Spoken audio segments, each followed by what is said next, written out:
Mesdames, Mesdemoiselles et Messieurs, bonsoir. Nous sommes encore ravis aujourd'hui de vous accueillir à notre émission Point des écoliers. Comme auparavant, nous avons pu faire l'interview avec la directrice du Centre d'études Lumière. Mais aujourd'hui, nous avons avec nous un surveillant, ancien élève et ancien professeur du Centre d'études Lumière. Nous accueillons Monsieur Fred.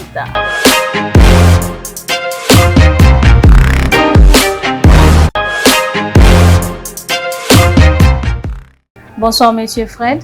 Bonsoir, Morinia, comment ça va? Grâce à Dieu, très bien, et pour vous? Par la grâce de Dieu, ça va. Donc, comment vous êtes-vous senti après avoir appris l'invitation à l'émission?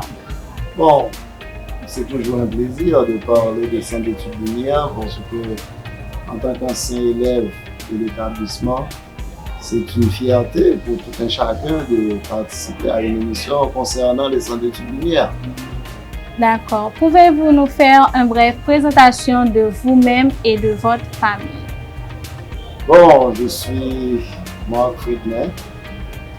Je suis marié, père de 3 enfants, 2 filles et un garçon. Alors, je travaille au Centre d'études Lumière depuis 2007. Et maintenant, nous sommes en 2026. Je suis encore là. C'est une grâce.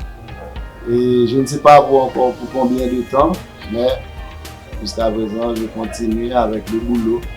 Et j'espère continuer jusqu'à la fin de mes jours.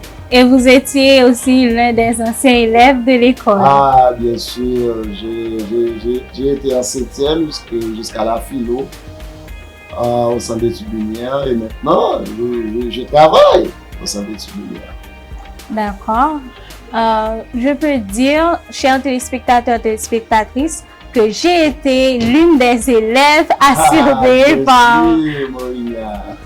C'était l'un de mes anciens élèves, vraiment. Bien sûr. Nous avons quelques questions à vous poser, des questions très intéressantes. J'espère que vous êtes prêts.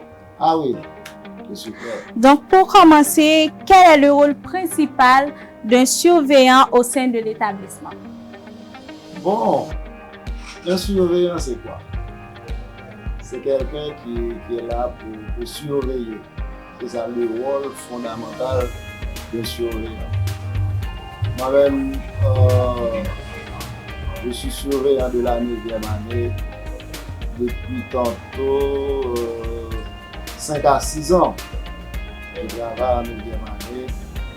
Alors, lors de ma rentrée au Centre d'études Lumière, j'ai été en philo comme surveillant. Ensuite, j'ai été en 8e année. Et maintenant, je suis en 9e année. C'est un travail extrêmement difficile. Mais vous savez, on dit souvent avec l'effort, on fait l'effort. Oui, c'est la raison pour laquelle je continue avec ce travail et j'espère continuer avec ça.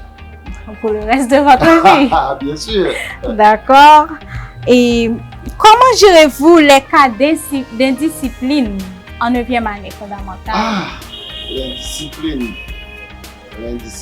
On rencontre ça partout, surtout dans les classes.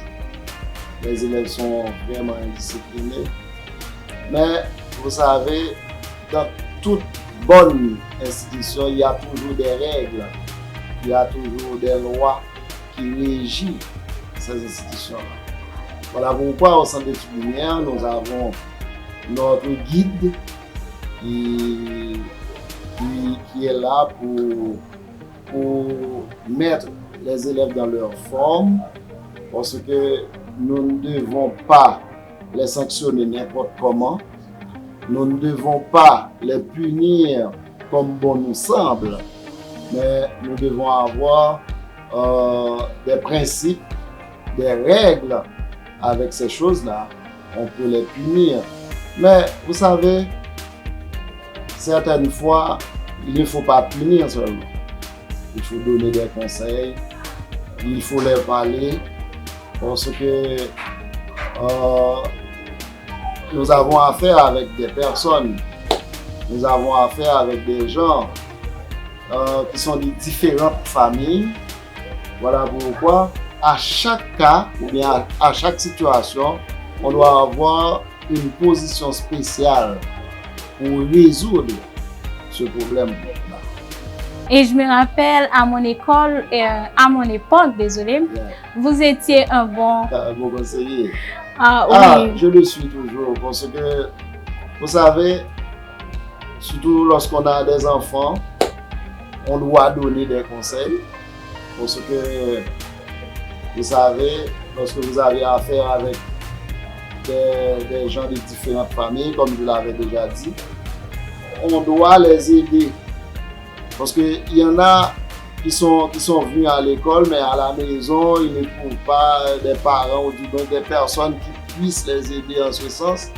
Mais en arrivant au centre d'études lumières, nous devrions être là pour les aider par n'importe quelle façon. Donc, quels sont les comportements que vous encouragez le plus?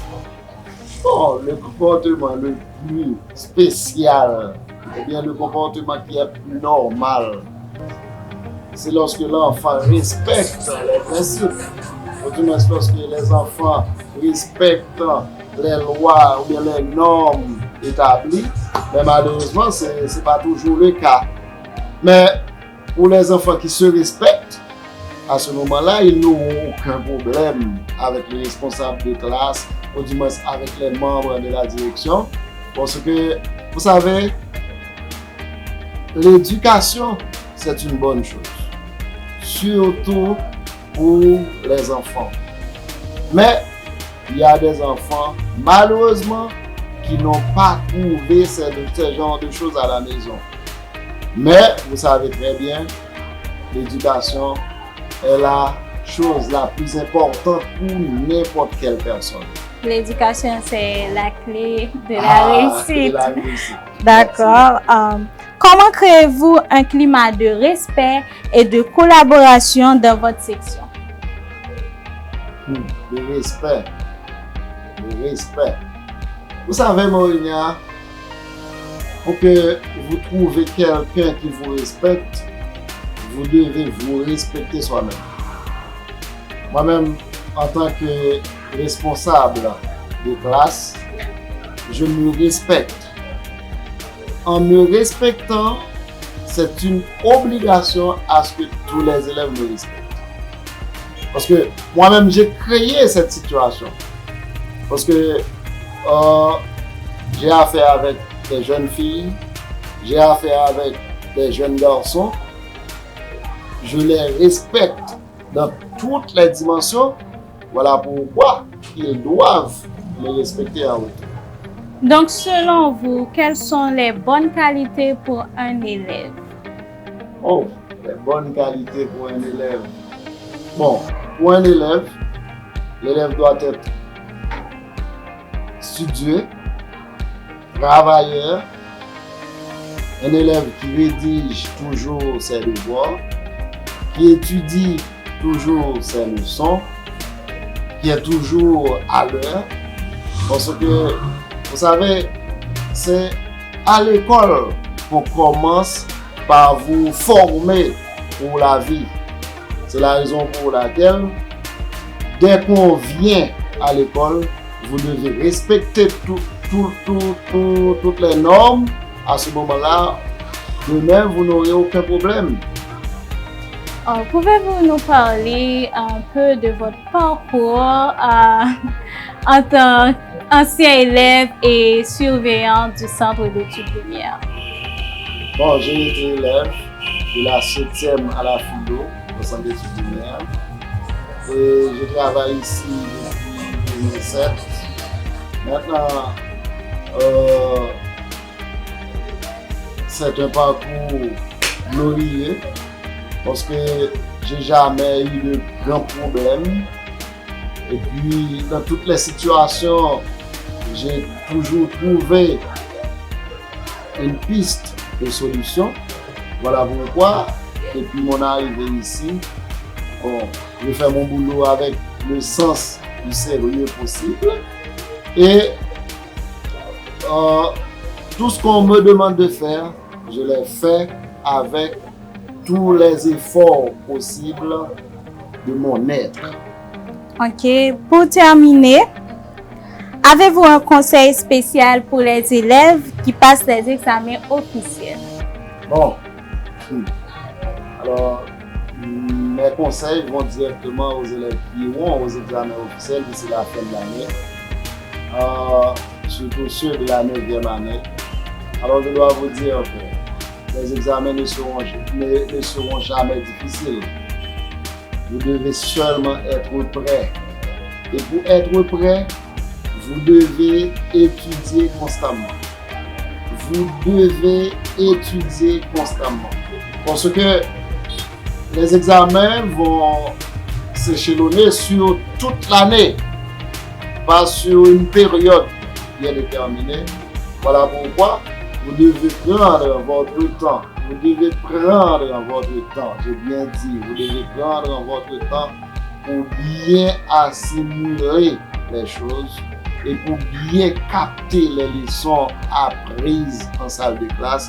À ce moment-là, vous n'aurez aucun problème, vous n'aurez pas de difficulté pour subir les examens en question et à la fin, vous réussirez à coup sûr. Ok, merci Monsieur Fred. Nous sommes vraiment très ravis de vous accueillir aujourd'hui et je crois qu'on a appris beaucoup de choses de vous et de l'école. Et on sait aussi que l'école fêtera son 50e anniversaire l'année prochaine, précisément le 10 octobre 2027. Merci Maurigna, ça a été un plaisir d'être avec vous ce soir. Et j'espère que ce ne sera pas la dernière. On aura une autre chance de parler. Et à ce moment-là, je ne sais pas si c'est pour la 50e anniversaire, mais 50 ans, c'est pas 50 jours. 50 ans, c'est beaucoup. Et le Centre d'études Lumière travaille pour ces 50 ans. Il forme plusieurs générations, dont ma génération. Et je souhaite à ce que tout cela qui nous regarde aujourd'hui, le Centre d'études Lumière pour vous. Choisissez Centre d'études Lumière et vous ne serez pas déçus. Merci Maurigna, ça a été un plaisir et bonne fin de journée. Mesdames, mesdemoiselles et messieurs, nous avons appris beaucoup de choses de très intéressantes et nous vous souhaitons une bonne fin de journée. À la prochaine.